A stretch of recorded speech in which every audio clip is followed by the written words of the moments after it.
அனைவருக்கும் வணக்கம். புத்திரபாக்கியம் கோவில்கள் சம்பந்தமாக ஒவ்வொன்றாக பார்த்து வருகிறோம். இன்று காண இருப்பது கலசப்பாக்கம் பெருமாள் கோவில்.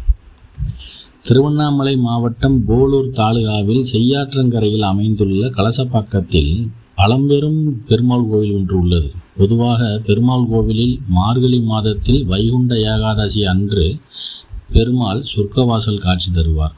ஆனால் இந்த ஊரில் உள்ள பெருமாளின் பெயரே சொர்க்க நாராயணர் ஆகும். தாயார் பெயர் சுகந்தவல்லி. முன்பு ஒரு காலத்தில் பக்தர் ஒருவருக்கு சொர்க்கம் எப்படி இருக்கும் என்று காட்டியதால் இவருக்கு சொர்க்க நாராயணன் என்று பெயர் பெற்றது. இக்கோவில் கடந்த 50-60 வருடங்களுக்கு முன்பு திருப்பணி செய்யப்பட்டது. செய்யாற்றின் கரையில் உள்ள இக்கோவில் முதலில் தாயார் சன்னதி தனியாக இருந்தது. பின்பு திருப்பணி செய்யும் போது பெருமாள் கோயிலும் சேர்த்து கட்டப்பட்டது. அப்போது புதிதாக மதில் சுவர் எழுப்ப பூமியை தோண்டிய போது ஆழ்வார்கள் சிலைகள், ஐம்பொன் சிலைகள் ஒன்றன் பின் ஒன்றாக வரிசையாக நிறைய கிடைத்தன. அதில் சுதர்சன சக்கரமும் கிடைத்தது. விஸ்வக்சேனா, ராமானுஜர் சிலைகளும் கிடைத்தன என்பது குறிப்பிடத்தக்கது. முதலில் இக்கோயிலுக்கு வந்த அர்ச்சகருக்கு வாரிசு இல்லை. இப்பெருமாளை அர்ச்சிக்க தொடங்கிய பிறகு அவரது வம்சம் தலைத்தது. இக்கோவில் முதலில் ஒரு கால பூஜை தான் நடைபெற்றது. காசநோயால் பாதிக்கப்பட்ட பக்தர் ஒருவருக்கு கனவில் பெருமாள் தோன்றினார். தனக்கு 2வது கால பூஜைக்கு ஏற்பாடு செய்தால் உனக்கு நோய் நீக்கி வாரிசுகளையும் உனக்கு அளிப்பேன் என்று சொன்னார் பெருமாள். உடனே அவரும் மறுநாள் 2வது கால பூஜைக்கு தனது நிலத்தை தானமாக எழுதி கொடுத்தார். உடனே அவரது நோய் பரிபூர்ணமாக குணமாகியது. அவரது வம்சமும் விருத்தியானது. இதிலிருந்து இக்கோவிலில் 2 கால பூஜைகள் நடைபெற்று வருகிறது என்பது குறிப்பிடத்தக்கது.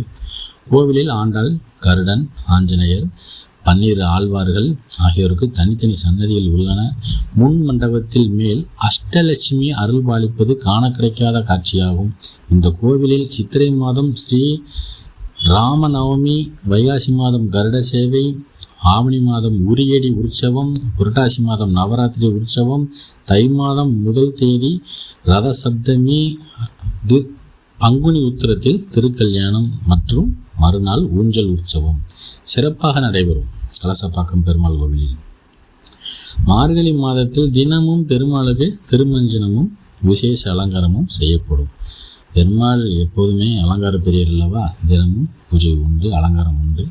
மகாவிஷ்ணு எடுத்த 10 அவதாரங்களுக்கும் கோவிலில் நடுசேர காண்பது கண்கொள்ளா காட்சி. குழந்தை கேட்டு இக்கோயிலில் பெருமாளை வேண்டிக் கொண்டால் ஒரே வருடத்தில் குழந்தை பாக்கியம் கிட்டும் என்பது பக்தர்களின் நம்பிக்கை. இது பலருக்கு நடந்து வந்துள்ளது. இக்கோயிலில் வழிபட்டால் பார்க்கடலில் பாம்பனையில் பள்ளி கொண்டிருக்கும் மகாவிஷ்ணுவை நேரில் தரிசித்த பாக்கியம் கிட்டும் என்பது ஐதீகம். அனைவரும் கலசப்பாக்கம் பெருமாள் கோவிலுக்கு அடிக்கடி சென்று பலனை பெறவும். அந்த பகுதி வாழ் மக்கள் இந்த பதிவை பயன்படுத்தி கொள்ளவும். நன்றி.